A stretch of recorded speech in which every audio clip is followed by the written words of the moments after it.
Nous sommes à l'Agence de l'environnement et de la maîtrise de l'énergie, c'est-à-dire l'ADEME.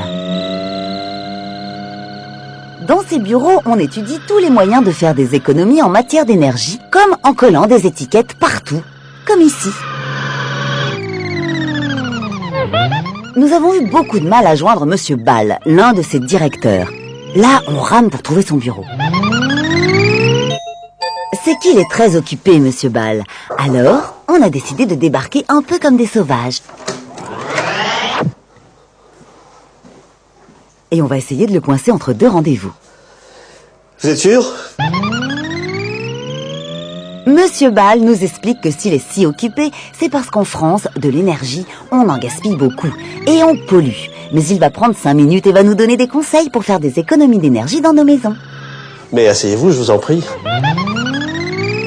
Il faut d'abord savoir que d'après leurs calculs, si on fait tout ce qu'il faut pour économiser, côté facture, c'est vraiment très intéressant. Vous allez pouvoir diviser au total votre facture par 4. Et Monsieur Ball est tout fier, là, de vous annoncer du divisé par 4. Mais pour y arriver au 4, on doit d'abord investir. Et après, vous gagnez de l'argent. Avant tout, on investit dans ça, ça ou ça. Monsieur Ball dit qu'il ne faut pas lésiner sur l'isolation, car plus on s'isole du froid, moins on doit chauffer.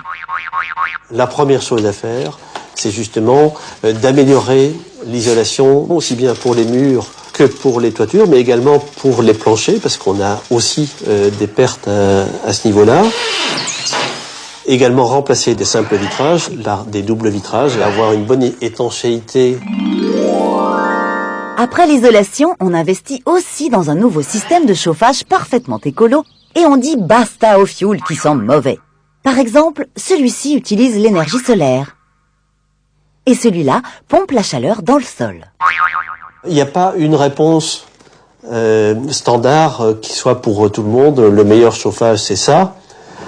Ça dépend très fort des ressources locales dont on dispose.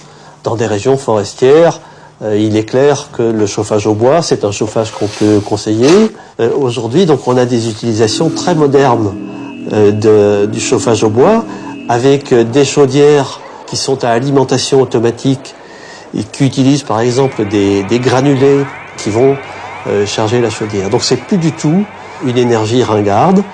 Dans des régions à la fois froides et bien ensoleillées, on peut conseiller aussi l'utilisation de l'énergie solaire pour se chauffer, mais avec un complément qui restera toujours indispensable parce qu'il n'y a pas du soleil tous les jours, particulièrement en hiver.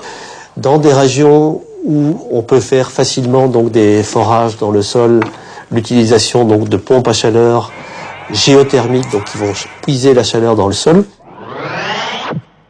Nous, on est très embêtés. Le cadreur a remarqué ça, là, ici. Une ombre?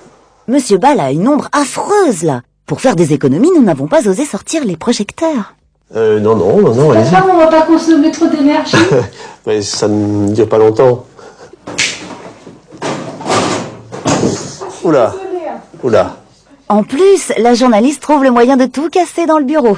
Alors là, on noie le poisson. Ouais. Et on enchaîne sur ce projecteur. J'espère qu'il n'est pas cassé. Qui consomme tant d'électricité. C'est comme toutes les lampes d'une maison, quoi. On peut utiliser aujourd'hui des lampes qui consomment 5 fois moins d'énergie, donc ce qu'on appelle les lampes basse consommation, pour la même qualité de lumière. Il y a également tous les appareils électroménagers pour lesquels existe une étiquette énergie donc qui permet à l'achat de repérer tout de suite son niveau de performance énergétique. Donc ça va en principe donc de A à G. Lorsque vous devez remplacer un réfrigérateur, par exemple, choisissez de préférence un appareil de classe A, voire A+, ou A++. Et nous voilà maintenant tous collés là. Monsieur Ball veut nous montrer qu'il y a des espaces infos sur les économies d'énergie partout en France. Et si on suit leurs conseils et qu'on investit dans tous les équipements dont il nous a parlé, on peut bénéficier d'un truc pas mal du tout. C'est le crédit d'impôt. Là, Monsieur Ball doit vraiment nous quitter. Nous, on plie. La journaliste remet ça. Et en sortant de là, on pense à faire ça. Bah oui, il faut bien commencer par quelque chose.